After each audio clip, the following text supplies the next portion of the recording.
कि अनेक समय ऐसा होता है, बहुत समय कि भक्त को भगवान रक्षा नहीं करते जब एक्सीडेंट होता है। तो ऐसा क्यों होता है? जैसे में भक्त को तो भगवान को हर समय रक्षा करना चाहिए, लेकिन कभी कभी एक्सीडेंट हो जाता है, ऐसा क्यों होता है?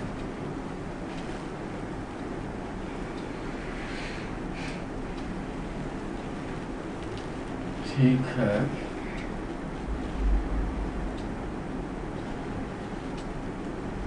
भगवान का अर्थ समझना चाहिए। भगवान को अपने बराबर या अपने से छोटा नहीं मानना चाहिए। भगवान हर दृष्टि से बड़े हैं। तो भगवान को कह देना कि वो रक्षा नहीं कर रहे हैं, ये तो अपना दृष्टि अपना रहे हैं ना। भगवान एक्सीडेंट में किसी को घायल होने से नहीं बचा रहे हैं, तो इतना उसे नहीं कहा जा सकता कि रक्षा नहीं कर रहे हैं। उसका ऐसा ऐसा कर्म है कि और घातक चीज हो सकता था, लेकिन भगवान उसको छोटा करके दे रहे हैं। भगवान रक्षा जरूर करते हैं, सदैव रक्षा करते हैं, लेकिन वे अपनी योजना के अनुसार रक्षा करेंगे। आपके बुद्धि के अनुसार, आपके प्लान के अनुसार वो रक्षा करें, यह कोई ज़रूरी नहीं है। भगवान रक्षा करेंगे, लेकिन आपके अंडरशिप में होकर के, आपके अधीन होकर के रक्षा नहीं करेंगे। उनकी अपनी इच्छा, अपना स्टैंडर्ड है, अपनी दृष्टि है। और जो भगवान की शरणागति स्वीकार करेगा तो उसके वे रक्षा करते हैं।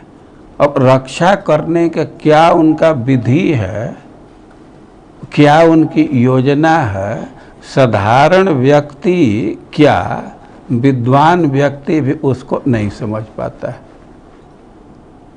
भगवान की योजना तो भगवान जानते हैं, हम उसको नहीं समझ पाते। और जो भी वे कर रहे हैं उसी में हमको मंगल विधान सोचना चाहिए। भगवान मंगल के लिए ही कर रहे हैं। ये कई एक ढंग से लोग प्रश्न कर देते हैं कि यहाँ संसार में लोग दुख भोग रहे हैं और भगवान उसको सह रहे हैं, या भगवान दुख क्यों दे रहे हैं? अरे भगवान दुख दे रहे हैं तुम्हारे कल्याण के लिए ही। एक बार पहले ही टीवी वाले ही पूछे थे मुंबई में कि भगवान करुणा वाले हैं, संसार को दुख क्यों देते हैं? हम दुख देख रहे हैं, भगवान दे रहे हैं नहीं दे रहे हैं, ये हमको सच्चा ज्ञान नहीं है। देखिए, माँ के हृदय में अपने पुत्र के प्रति बहुत स्नेह है, और कभी कभी देखा जाता है कि माँ उसके फोड़े के घाव को चिढ़ती है, फाड़ती है, वो चिल्ला रहा है, कोई बगल से जाए तो उसको यही फीलिंग होगा कि कितना निर्दयी है, वो लड़का उतना रो रहा है और वो घा दबाए जा रही है। तो ऐसा कैलकुलेशन कोई दे सकता है, लेकिन वह कैलकुलेशन ठीक नहीं है।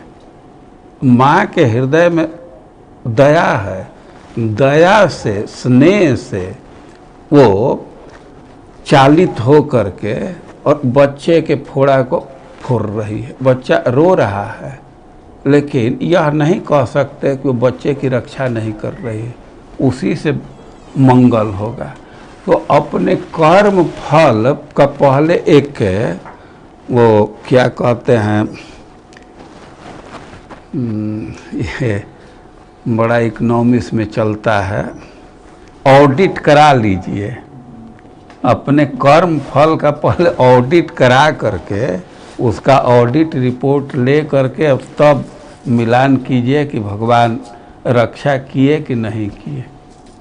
बिना कर्म के ऑडिट का ऐसे ही निर्णय दे देना, यह ठीक नहीं है। भगवान रक्षा करते हैं, अपने दृष्टि से रक्षा करेंगे। कहाँ उचित है, कौन कार्य, वे जानते हैं। आपके बुद्धि के अनुसार भगवान नहीं चलेंगे। बहुत सुंदर। तो महाराज जो एग्जाम्पल के माध्यम से जो हम सबको समझाए कि भगवान रक्षा करते हैं हर परिस्थिति में, लेकिन हम लोग को समझ में नहीं आता। एग्जाम्पल फोड़ा का उदाहरण दिए महाराज। एक बच्चा को फोड़ा होता है, लेकिन माँ क्या करते हैं, फोड़ा को वो टीप मारते हैं, मतलब प्रेस करते हैं, और बच्चे को और दर्द होता है। लेकिन बच्चा सोच रहे मेरी माँ मुझे कष्ट क्यों दे रहा है। तो उसी तरह भगवान भी हम लोग को कभी कभी दुखमय परिस्थिति में डालते हैं, और हम लोगों को लगता है कि भगवान हमें क्यों नहीं रक्षा। तो इसीलिए हमारा जो थिंकिंग है, भगवान हमारे गुलाम नहीं है कि हम लोग जो सोचे वही होगा। हम लोग भगवान के गुलाम हैं। हम तो समय की बात है, नहीं तो एक उदाहरण से इस बात को समझ सकते हैं। वो उदाहरण देते हैं कि एक राजा थे और उनका मंत्री था, बड़ा प्रिय मंत्री था, हमेशा साथ में रखते थे। लेकिन मंत्री के स्वभाव में था कि कोई घटना होती थी तो बोलता था बहुत अच्छा, भगवान की कृपा है। एक दिन वो राजा के साथ जा रहा था, राजा अपने राजकीय ठाट में थे। वो मंत्री बहुत प्रिय था, अपने रथ पर रखते थे, लेकिन और लोग भी थे। राजा का तो अपना ठाट होता है। वो जंगल में जा रहे थे, कहीं रथ पर बैठे बैठे उनकी अंगुली कट गई। वो मंत्री बोला बहुत अच्छा, भगवान की कृपा है। हम तो राजा को बहुत बुरा लगा।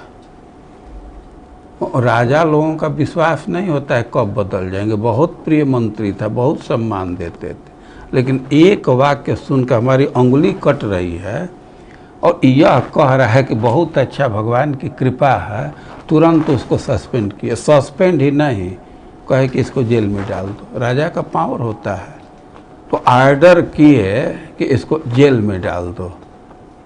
तो उस समय भी कहा कि बहुत अच्छा, भगवान की कृपा है। और राजा का ऑर्डर हुआ, जेल में डाल दिए। अब राजा अकेले रथ पर चलने लगा। आगे गया तो दस्युओं का समुदाय था और राजा को पकड़ लिए। वो लोग बलि देना चाहते थे। उग्रवादियों के आगे अफसर लोग भी कमज़ोर हो जाते हैं। तो बलि देने के लिए राजा को एकदम पकड़ लिए। वहाँ गए तो देखे कि इसका तो अंगुली कटा हुआ है। बलि का नियम है कि अंग भंग है तो उसको नहीं बलि देते हैं। तब उसको छोड़ दिए। अब छोड़ दिए तब उसको रियलाइज हुआ कि हमारा मंत्री कहा था कि बहुत अच्छा, भगवान की कृपा है, वास्तव में अंगुली नहीं कटी होती तो गर्दन कट जाती। तो आपात दृष्टि से देखने पर तो अंगुली कट रहे, भगवान दुख दे रहे हैं, अंगुली काट करके भगवान गर्दन की रक्षा की। अब वो खुश हुआ, राजा को बुलाया, मंत्री को, आके हमको बात समझ में आ गई। लेकिन फिर वो प्रश्न किया, तुमको जेल में डाला, उसको कहा कि तुम बहुत अच्छा, ये नहीं समझ में आ रहा।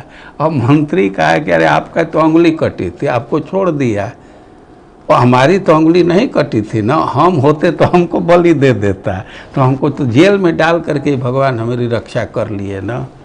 तो भगवान कैसे रक्षा करते हैं वो उनकी अपनी योजना है। आपके योजना के अनुसार भगवान चलें यह कोई ज़रूरी नहीं है। बहुत सुंदर महाराज, इतना सुंदर एक प्रेरणादायक, एक रोचक घटना से हम सबको प्रेरित किए। इससे प्रमाणित होता है कि भगवान, जो भगवान का भक्त होता है, जो उनके शरणागत होते हैं, वो जो भी करेंगे भगवान उनके लिए वो परम मंगल। इसी के साथ उनको फील करना कि उनकी महारानी जैसे कि जो भी है, दुख हो सुख हो। तो महाराज जी एग्जाम्पल के माध्यम से हम लोग को समझाए।